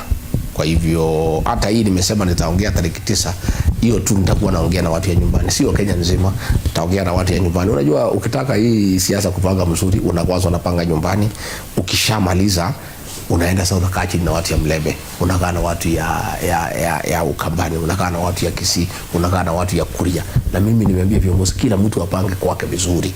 Tukishapanga sasa tunaanza kuzungumziana. So tarehe 9 mimi nitaongelesha watu ya Mlima, niwaambie vile nimeona, vile nafikiria, tusikizane. Nikishamaliza niongee na watu ya Mlembe, niongee na wengine, alafu sasa nitoe taarifa ya Kenya nzima vile nimeona na nimeshauriwa na wananchi, tunaweza tembea pamoja. Kuna baadhi ya maswali ambayo yanaulizwa ni wasikilizaji wetu. Uliza Rigiji, ilikuwa policy ya kufire all lawyers at the party when Malala was ejected, akiacha tu viongozi wawili. Je, ni crime Muluya kuwa kwa UDA? Number 2, Didmas amesikika akisema kwamba huenda ukaitwa back kwa chama cha UDA ikiwa utarekebika na vile vile hata upewe ambassadorial job. Utakubaliana na hilo? Then narrative ya one term president, wengi wanasema kwamba ni vigumu zaidi kumuondoa rais aliye mamlakani haswa katika bara hili la Afrika. Mheshimiwa Rigiji. One, ilikuwa makosa sana kumtoa Cleophas Malala. Cleophas Malala alipanua UDA ikajulikana sana, na alipata matatizo alipoanza kusema watu ya magharibi wanafinywa na wanatakiwa wapate haki yao, na kuanza kusema na kufuatilia hii share agreement ya kwamba watu ya magharibi pia wapate maendeleo vile inatakikana. Siku Cleophas Malala alifurushwa, mimi nilikuwa nimekataa. Walipojua nitaenda pale kukataa, wakafanya saa 11 kabla sijaamuka. By the time watu yangu wamefika pale saa 1 asubuhi, tukakuta Cleophas Malala ametolewa. Lakini hakuna shida, Cleophas Malala tutafanya na yeye kazi. Ni kijana ya maana sana katika uongozi wa nchi, katika uongozi wa Western Kenya, na agali yako na nguvu na maono ya maana sana, na tutafanya kazi na yeye na atakuwa na nafasi nyingine. Ni kweli alipoondolewa pale kwa UDA, watu ya Mlembe walifurushwa, na ni makosa sana, kwa sababu hata kama walikuwa wanasema Malala ni kichwa ngumu kwa sababu anauliza maswali mambo ya watu ya magharibi, wangewacha wale wengine wakae. Na hiyo ndio maneno nasema sasa, msikuwe watu ya kupitia mtu mwingine ya katikati, mkuje direct. Mambo ya hiyo kijana alizungumza ati wakinihitaji wataniita, hiyo tu ni vijana tu wako na maringo na mazungumzo ambayo haifai. Mimi hapana rika ya hiyo kijana. Mimi ni kiongozi wa kitaifa na niko na wafuasi mamilioni ya watu, na kusema ati wataniita wakinihitaji, kwanza wamekwama. Unajua hii mlima yote imeenda. Walikuwa wamesema ati wakinitoa ati ni wiki 2 watu watasahau sijui nini. Mlima yote imetoka, imeenda. They are very frustrated. Na ndio uliona rais amekasirika sana akiwa pale Western na kunitukana na kuniingilia na kusema mimi ni mkabila. Na ningetaka nyinyi muende mtafute list ya CEOs wale wamepewa parastatus, muone ni watu ya jamii gani. Mimi hakuna mtu niteua kwa serikali. Mimi I had no capacity ya kupractice tribalism. Mtu ambaye ako na capacity ya kupractice tribalism ni rais, kwa sababu ndio appointing authority. Sasa kama anasema mimi ni mkabila, ile CEOs yote ya parastatus karibu 60 sio watu yangu, watu yake. Sasa akiongea mambo ya tribalism, angalie vile CEOs amepeana kwa mambo ya watu yake, ndio amepeana. So sitaki nijibu hao vijana na siwezi jibizana na hawa. Mimi ni kiongozi wa kitaifa, mimi niko na siasa zangu, au wafanye siasa yao, wangangane kwa hali yao, kwa nafasi yao, tukutane kwa debe. Kusema ati rais hawezi shindwa one term, imefanyika Botswana, imefanyika wapi? I mean, the history, just look at what is happening in Africa. And in any case, it's 2.5 years from now. It's not far. In fact, mwaka tu ya kupanga ni tu ya 25. Fika 26 ni kuteremuka, tukielekea kwa debe. So wacha tungoje tuone vile watu wanasema, vile wanaringa, vile wanatisha wengine, lakini watu wanakutana kwa debe, lakini wenye kuamua ni watu ya Kenya. And tulisikia hiyo maneno wakati the last election serikali haiwezi shindwa, sijui system, sijui deep state, hiyo maneno yote tulisikia, lakini matokeo ilikuwa tofauti. So mimi sina wasiwasi, nasikiza wa Kenya, and I know what majority of Kenyans are saying, and I know the way they'll vote. I know the way Gen Zs will vote, the payslip holders. Watu wengi sana nimesikia vile wanataka, na mimi nimekuambia mimi siadagi pahali ya kuanguka. I don't. I am a very, very calculated political scientist. That's what I studied at the university. I studied political science. I have extensive experience in the politics of this country, and I don't make mistakes. I am very careful, and where I will be is where the government will be. That I want to assure you. Mheshimiwa, maswali mawili. Swali la kwanza, inasemekana ya kwamba labda ungekuwa na chama chako cha kisiasa mambo yangekuwa tofauti. Ya kabisa. Ni kweli. Je, labda huo ndio msukumo ambao uko nao wakati? Yes, hiyo ndio maoni ya watu wengi. Ni kweli tulienda kwa harusi na gari ya mwingine akatuchenga. Hiyo tumelana bitter lesson, and the mistake is mine, and nikubali makosa ni yangu, because mimi nilikuwa mwaminifu sana, nikakuwa Mkristo, nikaamini President William Ruto, lakini yeye hakuwa forthright, alituchenga. So another day, kwetu wanasemanga kufanya makosa sio mbaya, ubaya ni kurudia. We'll be more careful, and I am listening to people. They are telling me what we need to do. Another time hatutajipata katika ile nafasi tuko nayo saa hii, so tutapanga vizuri. Swali la pili, Mheshimiwa, inasemekana kuwa pia vyama vya kisiasa is for the highest bidder. Wakati unatarajia kutengeneza chama chako, labda unaweza kuongea kuhusu hilo jambo. Swali lingine ni kuhusu prophecy ya Elijah Masinde. Juzi alisema kwamba kuna prophecy kiti cha urais from the Lake region. Labda una maoni yako? Bila kuongezea, kuna swali msikilizaji anauliza, umesema kwamba baadhi ya viongozi kutoka Luhyaland ni waoga, hawezi kumface rais na kumuuliza, je, wale ambao unashirikiana nao kutoka Western unaona kwamba wako sawa, wanaweza face mtu na kuweka mambo mezani? No, I have listened to some strong leaders from Western. Senator Otosi is very strong guy. Huyu Sifuna, they are leaders who are also strong. I didn't say all of them.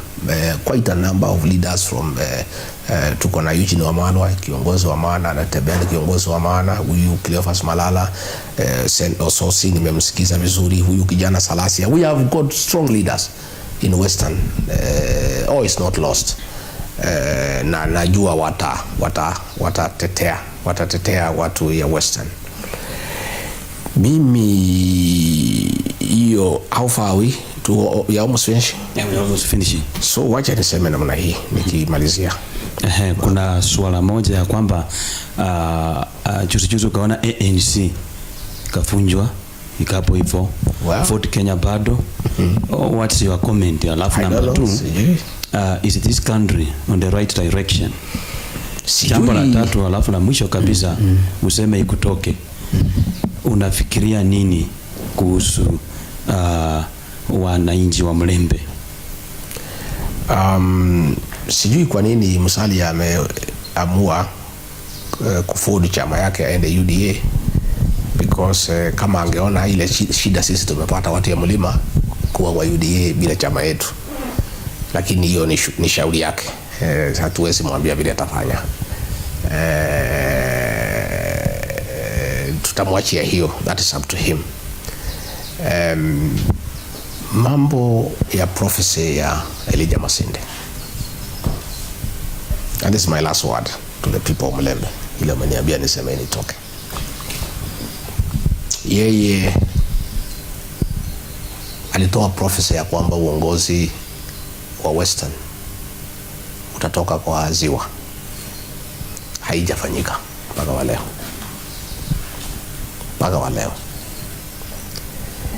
Na kijana wa Malo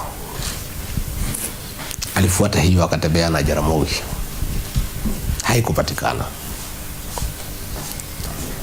Nafikiri kwa umaarifa wake na uongozi wake akaona abadilishe, akaenda kwa Mlima,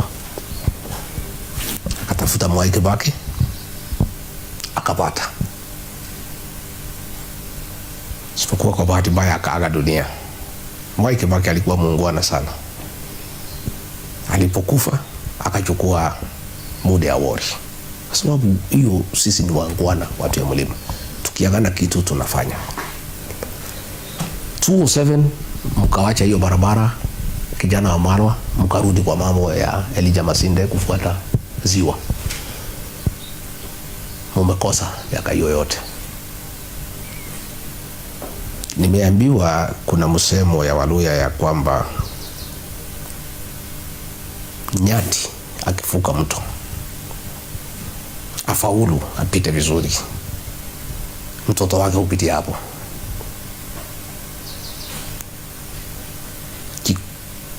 Katika safari yenu, kwetu inaitwa Rugendo, kwetu inaitwa Loketo,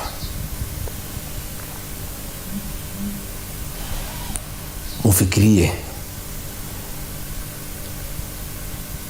Kwetu tunasemanga tunarudisha Ruemo Karo, tunarudisha mto pahali ilipitia. Hata mto ikipita wapi lazima inarudi pahali ilipitia. The river follows its course. Mimi kuona kwangu, siku mliangalia mlima mlifaulu. Mimi nauliza jamii ya Mulembe, muangalie mlima wakati huu. Mtu yote amekuja mlima amepata. Nyinyi kupitia Wamalwa kijana siku mlipata, mliangalia mlima mlipata. Na nyinyi ni wengi. Na nyinyi mko na mlima yenu pale inaitwa Elgon. Na sisi tuko na yetu. Yenu kwanza ni number 2. Sisi kwa population we are number 1, you are number 2. Kwa mlima yetu number 1, yenu number 2. Hii milima miwili ikishikana, tutapata ushindi kubwa sana. Round 1. Sitaki kusema huyu Elijah Masinde alikosea, lakini hata ukipanda maharagwe mwaka huu ukose, upande mwaka ujao ukose, upande mwaka ingine ukose, si unabadilisha, unaweka maharagwe tena. Kwa hii safari kijana wa Malwa alipanga, akakuja kwa mlima, akapata, akakuwa vice president wa Kenya. Kwa hivyo mimi nataka kuambia nyinyi, mimi si mtabiri kama Elijah Masinde lakini kwa uerefu wangu na ujinga wangu, uongozi wa Mulembe utatoka kwa mlima. Kwa hivyo naalika nyinyi watu ya Mulembe Nation, sisi mila zetu zinafanana, sisi ni Bantu, hata lugha yetu tunaelewana by the way, hata desturi, mila, circumcision, nini, mambo yetu mingi inafanana. We are like minded. Na sisi tulionyesha kwamba sisi ni wangwana. Siku Mwai Kibaki alipatia Wamalwa, alipoaga dunia akapatia Moody Award, which means sisi ni watu ya kuaminika. Hata ukiona vile tulisaidia Rais William Ruto, tulikuwa tumemwahidi kama jamii. Uhuru aliporuka tukakataa kufuata Uhuru, tukaamua tutimize ahadi kwa sababu sisi ni wangwana. Kwa hivyo katika Jamhuri ya Kenya kama kuna watu wangwana ni sisi. Na ndio uliona Rais William Ruto amekuja pale kuniharibia jina kwa sababu anaona tukishikana tutafaulu. Huyu mtu ni mkabila, siku nilimsaidia hakusema mimi ni mkabila. Sana anaona mimi nataka kusaidiana na watu ya Mulembe, anasema mimi ni mkabila. Msikubali hiyo. Hiyo ni uchochezi na porojo na uongo. Mimi naambia nyinyi muungane. Na mko na bahati, mko na viongozi wanaweza kuunganisha nyinyi. Eugene Wamalwa ako pale, Malala ako pale, Natembeya ako pale. Muungane, mkuje tuketi na watu ya mlima. Namba yenu iko sawa. Hata sioni pahali gani mnatakiwa kwenda kutafuta marafiki. The natural partner of the Westerners is a mountain. Because your numbers and ours put together, it's over. It's over. There is nothing to discuss. So mkuje tufanye kazi pamoja na mfuate vile kijana wa Malwa alifanya. Marehemu alikuja mlima mkafaulu. Mkija mlima tusaidiane, tuheshimiane, tukuwe wangwana. The Mulembe Nation will flourish. Mtakuwa jamii ya kuheshimiwa Kenya. Mtakuwa jamii ya kupata maendeleo. Mtakuwa jamii ya kupata nafasi ya uongozi. na mtajivunia uongozi ambaye italetwa na namba zenu ambaye iko juu sana. Tena mumesoma vizuri sana. Kama kuna watu wamekula vitabu sawa sawa katika hii Jamhuri ya Kenya ni watu ya Mlembe. You guys are educated. You have professors, you have doctors, you have professionals, you have very competent people. The only thing you need is a formula, and the formula is simple. Be united and talk to the right friends. And the most wale marafiki ambaye formula ni rahisi sana kufaulu mkiwa na hawa ni watu ya Mlima Kenya. And we are waiting for you. Our arms are open. We want to support you. We want to work together. We want to form the government together. We want to develop this country together. Ndio tuweze kufaulu. Mheshimiwa Rigathi Gachagua akizungumza nazi katika stesheni zinazovuma maeneo ya magharibi mwa Kenya kutoka Royal Media Services, Mlembe FM, Zulu FM na Vuka FM. Labda picking shot yako kwa dakika moja. Unasemaje? Vile nimesema, the ball is in your court as a region. The formula is simple. It's twofold. A united Western Kenya and partnering with the right friends. Hiyo tu. Mambo hili tu. Mimi hakuna kitu kingine naweza ambia watu ya Mlembe. Muungane. Be united as a region. And don't shy away. Ati mkiambiwa na ukabila vile sisi tunaambiwa tukishikana. Mimi nikisema watu waungane, ukabila hii mtu ni mkabila, msiogope. Mungu aliumba kila watu na lugha yao. Na Mungu alikuwa na a good reason. God had a reason why people have different languages and different traditions. Muungane kama jamii. Muunganishe watu wenu. Once you do that, partner with good people.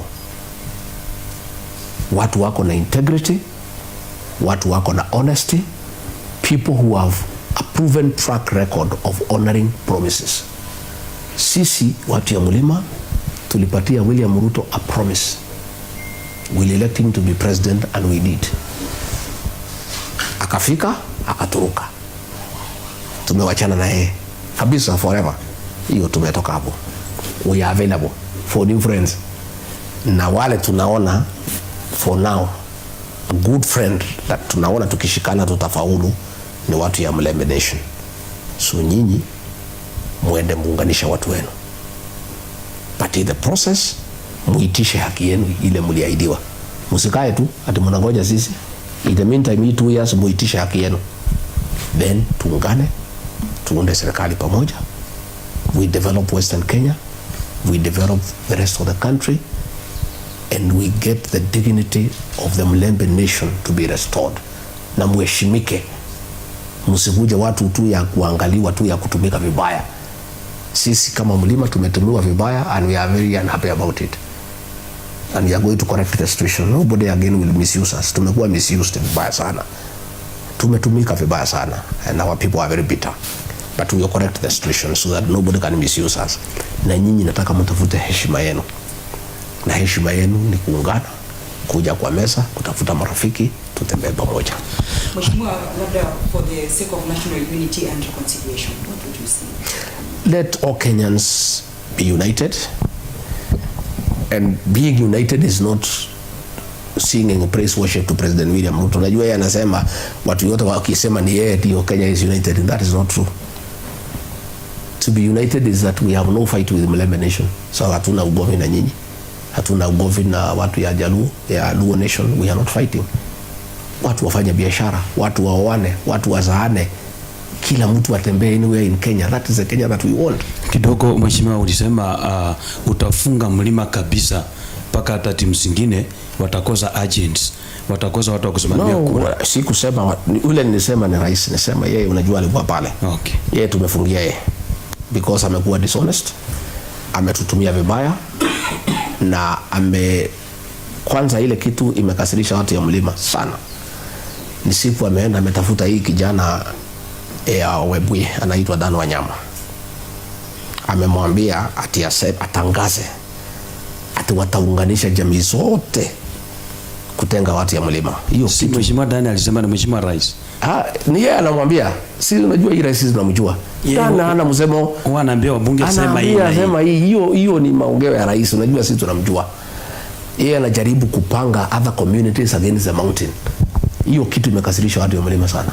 Sana. Because we supported him when he needed us. It cannot be because we have a problem with him now. Anajaribu kuunganisha makabila zingine against us. The way alifanya 207 kwa sababu ni yeye alifanya 40 versus 1. We cannot allow him. Na sisi tuko na marafiki wengi sana. Hiyo kitu tulikuwa tumekasirika na yeye, lakini imetukasirisha zaidi. To try to unite the rest of the country against us when we made him president. Sisi ndio tulimpatia presidency. That is the truth. He can pretend that we did not, but that is the truth. Tulimpatia the presidency on a silver platter. Amefika pale, ametugeuka, ametuumiza, ametuhangaisha, and then anajaribu kuunganisha wa Kenya against us. Hiyo hatutaki hiyo maneno. And I know the people of Western cannot agree. Hiyo maneno ya wanyama, it has nothing. Hata Eugene Wamalwa alisema hiyo maneno ya wanyama is not the feeling of the Western people. Hiyo ni maneno ya wanyama na nikuambiwa ameambiwa na rais. So niseme yeye, that is why watu ya mlima wanasema hata Eugene kupata ni shida, because kama yeye anaenda kuunganisha wa Kenya against us, it means ako na ubaya sana na sisi. Na sisi tulikuwa wangwana, tumempatia kura, amekuwa rais wa Jamhuri ya Kenya. Amefika pale ametugeuka, akitafuta marafiki wapya anawaunganisha against us. Na sisi tunasema no. Sisi we have many friends, and because our record ni mzuri ya kwamba sisi ni wangwana, ndio unaona marafiki wengi wanafanya kazi na sisi. Kwa hivyo sisi hatuwezi ingia kwa hiyo mtego ati tutengwe ati Kenyans wengine against us. No. So Mheshimiwa, in short, that is our way of politics. Unasema tu sema hii na wewe unasema, because what is the worst that can happen usiposema vile umeambiwa useme? Unajua sasa mimi hiyo ndio nilikataa. Mimi nikiambiwa sema mimi nilikataa. I'm a principled person. Mimi ni mtu ambaye niko na msimamo. I say what is in my mind. Alright. Tunashukuru kwa Mheshimiwa Rigathi Gachagua kuchukua nafasi kuzungumza na Mulembe Nation kupitia radio zetu Mulembe FM, Sulu FM na Vuka FM. Natumai wakati mwingine pia tukikuhitaji utafika ili tuangazie mengi zaidi. Wasikilizaji wetu tunasema asante sana kwa kupokea matangazo haya Mulembe FM.